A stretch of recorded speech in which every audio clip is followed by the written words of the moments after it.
係咪以為我要出個人品牌香水呢？其實我今日係跟咗 U Lifestyle 帶我去咗 Perfume Talk 一齊調製香水，而最特別嘅係香水樽可以打印個人化嘅圖片，成件事好 tailor made 啊！唔覺意沉醉咗喺自己嘅 me time 當中。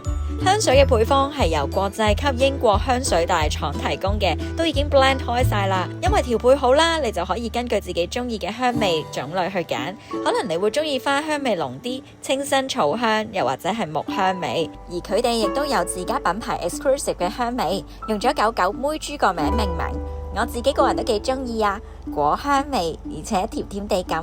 喺整個調配工作坊嘅過程當中，你嘅任務就係要揾出自己中意嘅個人獨特味道。之前都要揾咗好耐先揾到自己嘅味道，仲要聞到自己好似冇咗個鼻咁。今次就叻叻豬啦，超級快就揾到。可能人越大就越知道自己想要咩啦。揾到自己獨特嘅味道之後呢，就按比例加入香水樽，咁就大功告成噶啦。你都快啲參加 U Community 嘅社群創作有價計劃，就可以好似我咁免費參加品牌試食、試玩、試用，仲有好多豐富嘅送禮活動添啊！